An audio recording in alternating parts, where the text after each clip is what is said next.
Hello, let's do twisted chain. This is number 27 on bingo.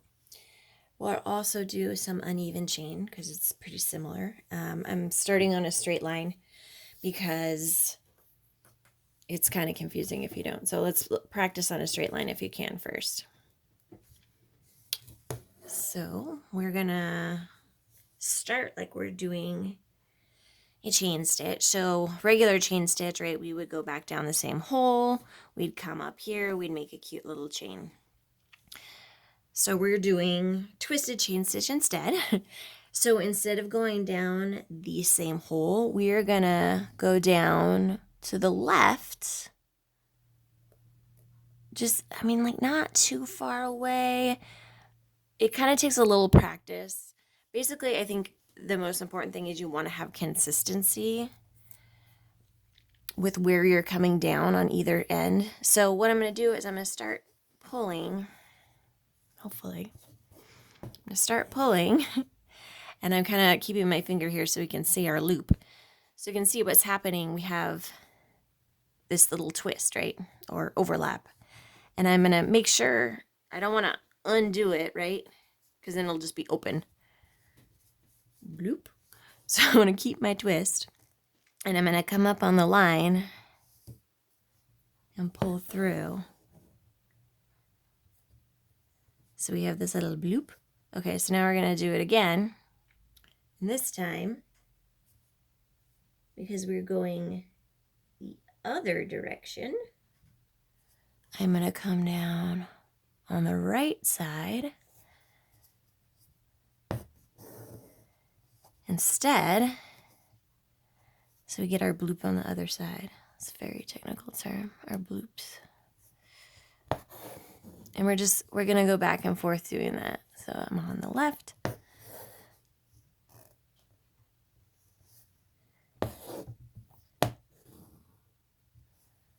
I'm on the right.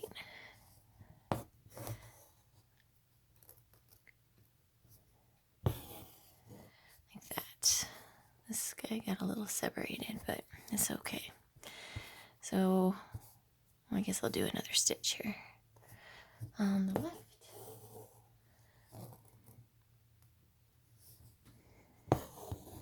We'll do two more. On the right. So I'm keeping where I come up along that guideline I drew, if I can still see it. And when I come up on that guideline, and it's just when I go down, I'm going on either side of it. And you can see how I kind of changing what I'm doing over time. I said, be consistent. I was not. So I was more conservative on these ones going back and forth, while these ones I was a little bit further from the guideline. So you can kind of see, depending on what you're using this stitch for, you might want it more subtle, you might want it more exaggerated.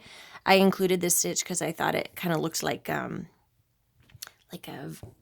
thorny or a spiky vine. So this is I'm having to look at my book because I know I'll forget. This is twisted. On this side, we'll do uneven. Basically, when you do uneven, you just stick to one side. So for me, it feels natural to do it on the left. There I go. Up on my guideline. Go down away from the guideline. Back up on this guideline. I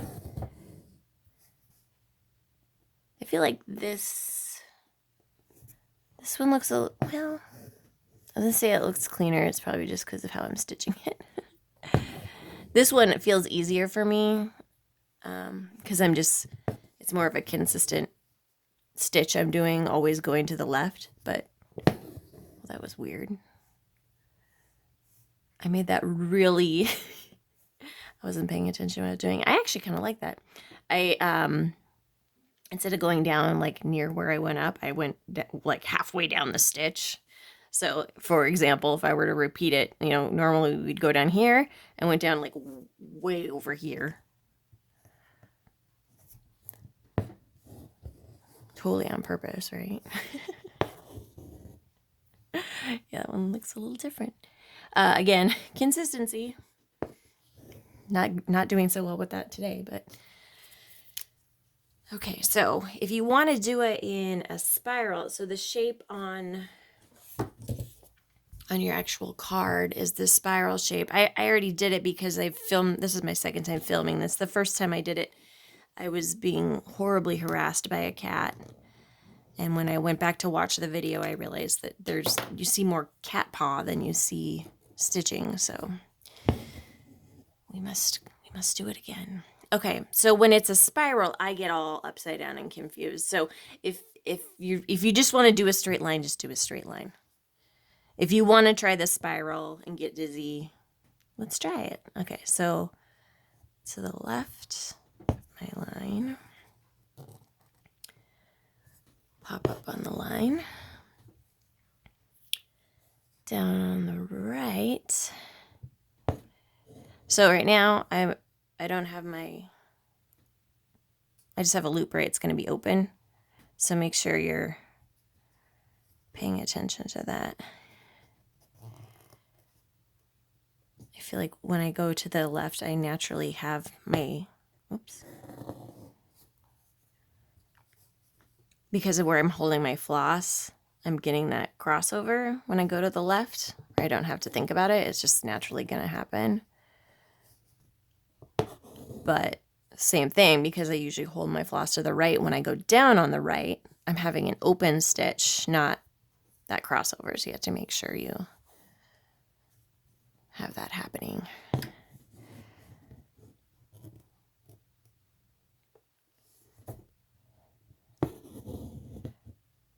Of course, now that I'm spinning in circles, I feel like if you're doing this stitch on a swirly shape like this, you'll want to rotate your hoop so you can pay attention, or so you can pay less attention, really.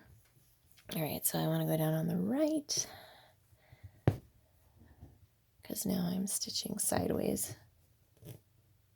It's like when you're doing a forward fold in yoga and they tell you to like bring your left hip forward and you're like, what? I don't even know my left and right anymore. I'm upside down. All right, now I'm totally upside down. Let's see if I can, like patting my head and rubbing my tummy.